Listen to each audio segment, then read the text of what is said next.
और तुम्हारे यहाँ तो लक्ष्मी है नहीं, दान कहाँ से करोगे? मैं भी तुम्हारे इस सभा को छोड़ करके जा रहा हूँ।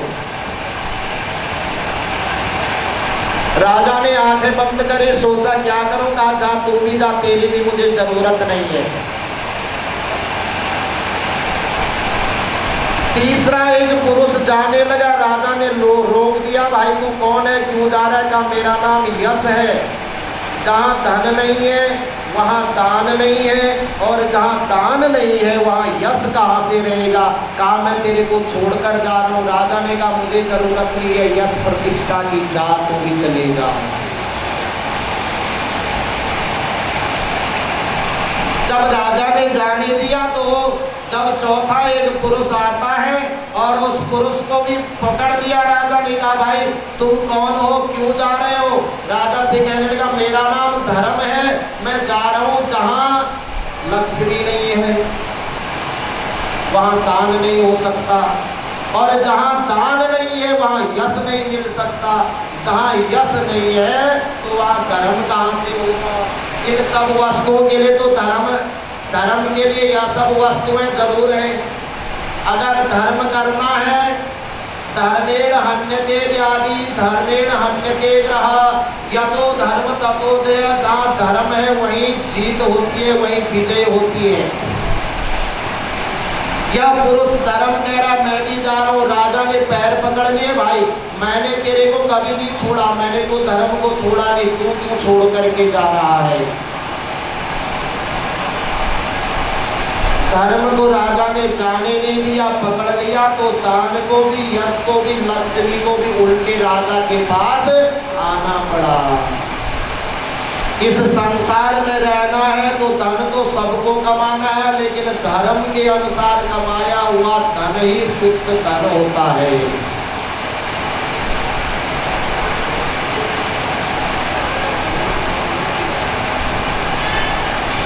उत्तानपाद की दो स्त्रियां सुरुचि और सुनीति। उत्तानपाद इस संसार का जीव है जिनके पास दो बुद्धियां होती है, तो सुनीति और सुरुचि।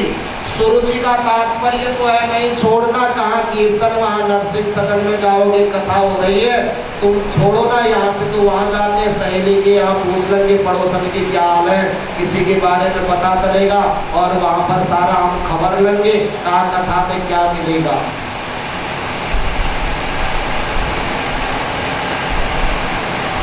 अत्यंत कोप कटुका च वाणी दरिद्रता च स्वजनेषु वैरम नीच प्रसंग कुलहीन सेवा चिन्नानि देहे नरकस्थितानि। जो नरक से आए हुए जीव है ना, का यह सारे चिन्ह मिल जाएंगे उनके पास। शास्त्र कहते हैं अपनी तरफ से कुछ नहीं कहूंगा। अत्यंत कोपा, अत्यंत क्रोधी जो होता है, कटुकाच वाणी, और वाणी कटु है। किसी से बोलने में, बात करने में बड़ा आनंद आता है, बहुत बढ़िया तुमने आज फोन करा तो मेरा दिल खुश हो गया, मधुर वाणी होती है।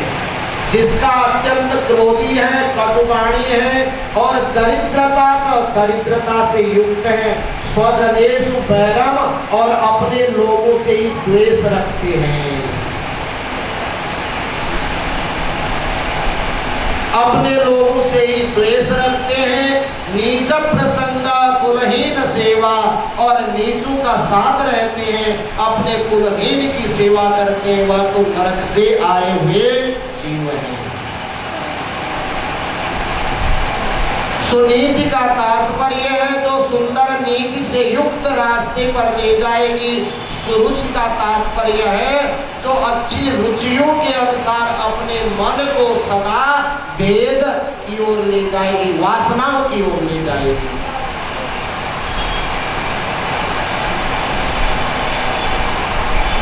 राजा उत्तानपाद सुरुचि से बड़ा प्रेम करते हैं। एक दिन उत्तम राजा की गोद में बैठे हुए हैं और साथ में सुरुचि महारानी बैठी हैं। ध्रुव महाराज आकर के राजा के गोद में बैठने लगे। जब ध्रुव महाराज राजा के गोद में बैठने लगे, हाथ पकड़ करके सूरज ने उन्हें किनारे कर दिया। राजा से कहा ऐसे मत बैठाना।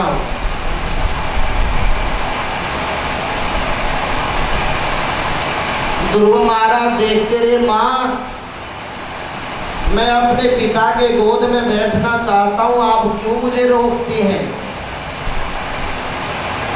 सुरुचि क्या कहती है?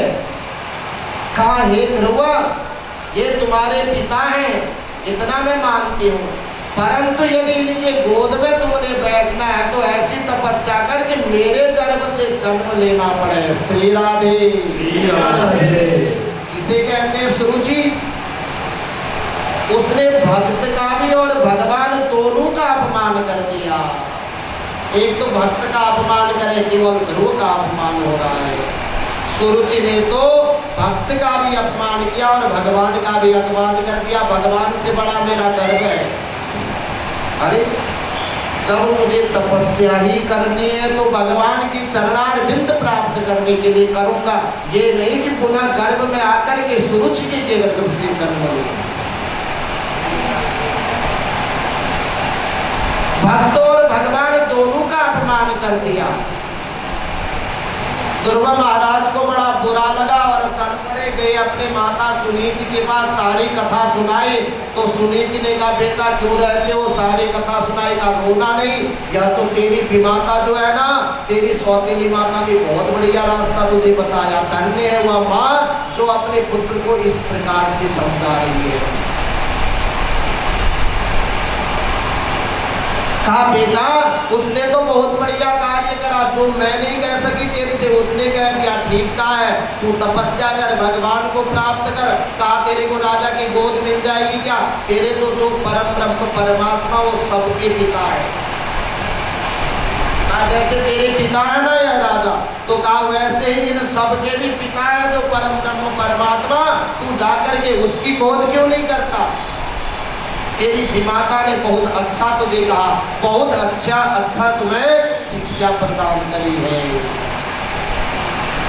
5 वर्ष के ध्रुव महाराज ने और सुनीति कह रही ठीक कहा है, वन में जाकर के तपस्या करो। माँ मैं अबोध सा बालक, क्या मुझे भगवान मिल सकते हैं? बेटा भगवान तो किसी को भी मिलते हैं जो बुलाना चाहे। भगवान यह नहीं देखते हैं कि यह बुढ़ा है, युवा अवस्था में है और बुढ़ापा है। जैसे लोग सोचते ना अभी क्या सत्संग कीर्तन करना है, अभी तो बच्चे जब बड़े हो जाएंगे, नाती पोते हो जाएंगे, जब इनकी भी शादी हो जाएगी फिर भजन करेंगे। परंतु इस चक्कर में मनुष्य कैसे घूमता। एक आदमी है ना, समुद्र के किनारे कपड़े खोल करके नहाने की तैयारी कर रहा है। समुद्र के किनारे कपड़े खोल के नहाने की तैयारी कर रहा है। कहा भाई नहाता क्यों नहीं है? नहाऊंगा जरूर, जब समुद्र की तरंगें थम जाएंगे, रुक जाएंगी। जब समुद्र की तरंगें रुक जाएंगे ना तब मैं नहाऊंगा। या कहने लगा अरे समुद्र की तरंगें कभी रुकती नहीं और वह नहा नहीं पाया, ऐसे ही मृत्यु को प्राप्त हो गया। श्री राधे। या जो मनुष्य शरीर है ना, इसमें कभी फुर्सत नहीं होगी काम से। इसमें तो हमारे 20 साल पुराने संकीर्तन की बहनें भी हैं, 10 साल पुरानी संकीर्तन वाली बहनें भी हैं और 5 साल पुरानी भी हैं। अब ये नया साल इस साल से शुरू करते हैं, इससे परमानेंट बना देंगे सारा। बड़ी खुशी हुई क्योंकि प्रत्येक जीव कैसे जब कथा करने के लिए एक बार तैयार होते ना, अंदर से खुशी होती कथा करनी है, मुझे तो करनी है, कोई आवे नहीं आवे करनी है भाई, करनी है। तो प्रत्येक के मन में होती ना कथा में तो जाना चाहिए, यानी कथा ही सुननी है, कथा किसी को याद नहीं है, सब एक से एक विद्वान है। मैंने तो यही गाना बजाना या कीर्तन करना सब किसी का नहीं सीखा है, सब इतने बड़े कोई व्यास नहीं। परंतु जीव के अंदर से जब आवाज निकलती है ना, यज्ञ हो रहा है, उस यज्ञ में हमने आहुति डालनी है, उस आहुति से हमें परम ब्रह्म परमात्मा जरूर प्राप्त होंगे, उसी का यज्ञ सफल होता है। सुनीति ने कहा बेटा ध्रुव बहुत उत्तम बात तेरी माता ने तुझे बताई है, तू वन में जा और तपस्या कर, भगवान को प्राप्त कर। कहा यह क्या गोद, तेरे को तो परम पिता की गोद प्राप्त हो जाएगी।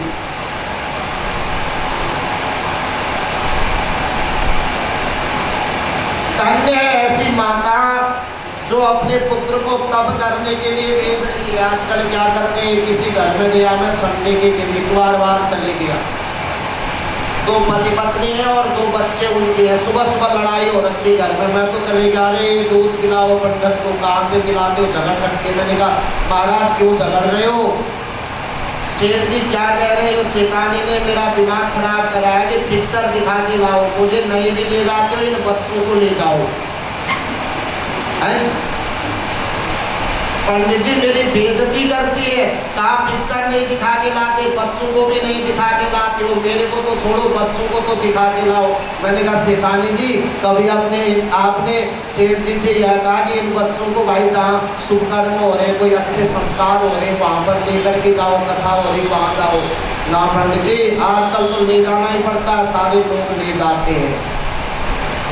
एक माता हुआ थी, कहा पुत्र 5 वर्ष का है, उस पुत्र को कहा जा गम्यताम, चले जाओ वन में जाकर तपस्या करो, ऐसी तपस्या करो कि सारा संसार देखे इसका पुत्र है। और एक माता है, वह माता सूरज के समान है, कहा तपस्या के चक्कर में पड़ा, तो आराम से राजकाज संभालना, अगर ध्रुव वन की ओर जाता है तो जाकर के मेरे पुत्र का राज हो जाएगा।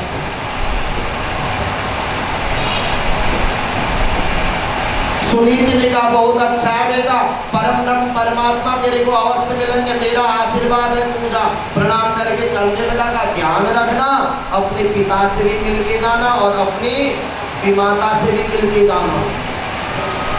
अरे उसी विमाता से जिसने कठोर वचन मेरे से कहे, परंतु माता वही है जो पुत्र को सुसंस्कारित करती है।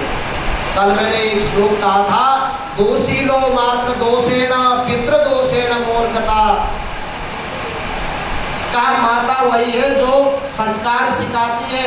कहा तूने जाते समय ना पिता से तो मिलेगा, माता के चरणों में दंडवत करना और उनसे आशीर्वाद मांगना, माँ मेरे प्रभु मुझे शीघ्र ही प्राप्त हो जाए। माता के पास ध्रुव महाराज पहुंचे और जब ध्रुव महाराज विमाता के पास पहुंचे, चरणों में प्रणाम, पहले तो देखा है अरे इतना छोटा सा यह बच्चा तो मेरे वचनों से वन की ओर जाने को उद्यत है। जब प्रणाम किया, क्योंकि जब सुरुचि है भेद बुद्धि जिसकी है ना, उसकी बुद्धि भेदित होती रहती है। जो दुष्ट जन है वह दुष्टता में ही प्रवृत्त होते रहेंगे और हम सोचें कितना ही उसको शुद्ध आचरण देकर नहीं प्राप्त होगा। सोचिए इसको जाने देना चाहिए, क्योंकि यह चले जाएगा तो मेरा जो पुत्र उत्तम है ना, उस उत्तम को राजगद्दी मिल जाएगी या तो वन में ही भटकते रहेगा। ध्रुव महाराज वन की ओर चलते चलते जब जमुना के किनारे एक जगह पर बैठे हुए, दूर से आते हुए उसने नारद जी को आता हुआ देखा। नारद जी को आता हुआ देखा, संस्कारी बालक है। आते ही उसने कहा या तो दिव्य पुरुष है, कोई संत महानुभाव है। चरणों में गिर गया, प्रणाम किया। नारद जी ने उठा करके देखा, अरे पुत्र तुम कौन हो, यहाँ क्या करने आए हो? महाराज मैं तो परम ब्रह्म परमात्मा से मिलना चाहता हूँ। नारद जी हंस पड़े।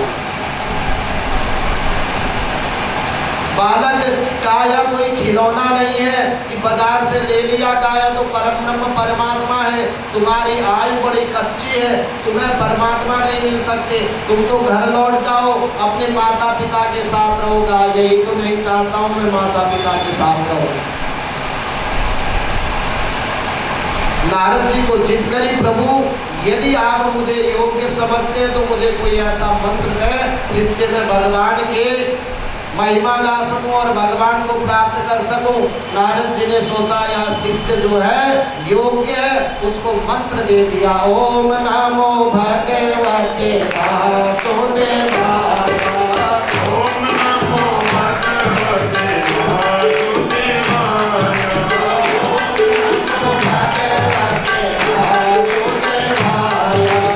ओम नमो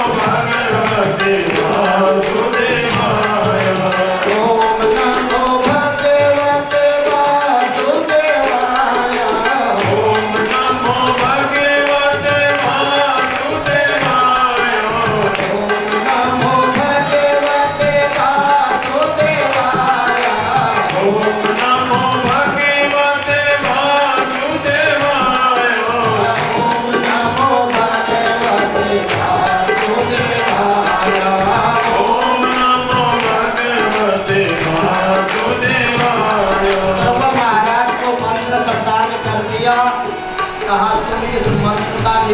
भजन करो। और ध्रुव महाराज भजन करते रहे कई वर्षों तक।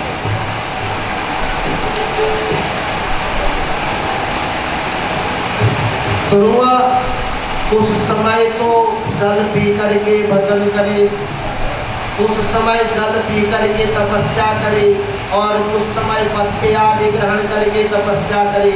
एक समय ऐसा आया कि ध्रुव महाराज ने सब कुछ त्याग कर दिया, केवल वायु का पान करके तपस्या कर दिया। जब वायु का पान करके ध्रुव महाराज तपस्या करने लगे तो भगवान ने प्रसन्न होकर उनके आगे अपनी झांकी प्रस्तुत करी। तो ध्रुव महाराज ने प्रणाम करके भगवान को कहा, प्रभु मैं तो धन्य हो गया। उसी क्षण प्रभु अंतर ध्यान हो गया। ध्रुव महाराज विचलित हो गए। भगवान ने अभी तो दर्शन दिए, और अब यदि मैं योग्य था तभी तो दर्शन दिए, यदि मैं योग्य नहीं था तो मुझे दर्शन की जरूरत क्या थी। अगर दर्शन दिए तो ऐसे तड़फा करके मुझे भगवान को नहीं जाना चाहिए था। भगवान आधे रास्ते में मुझे तड़पा कर छोड़ करके जा रहे हैं, इतना सोच रहे थे। आकाशवाणी, हे ध्रुव, भगवान तेरी तपस्या से प्रसन्न है, कहा तूने अभी संसार में रहकर राजकाज संभालना है, उसके उपरांत तो मेरे लोक को प्राप्त होगा।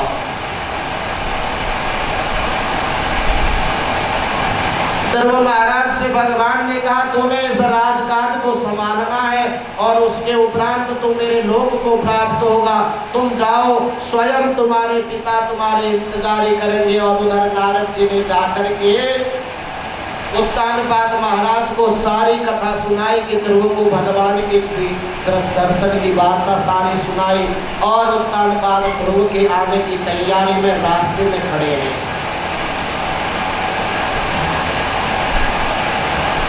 बड़े स्वागत के साथ ध्रुव महाराज को राजसभा में लाया गया। और राजा उत्तानपाद ने जब ध्रुव का संयोग हुआ तो उनको वैराग्य हो गया। ध्रुव को अपना राज देकर के वह भी वन की ओर चलेगी। श्री राधे श्री राधे। उत्तम ने तो विवाह नहीं किया।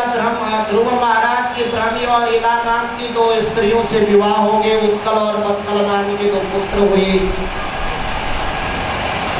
एक समय में उत्तम वन में जा रहा था। यक्षु ने उस भाई को, उस उत्तम को मार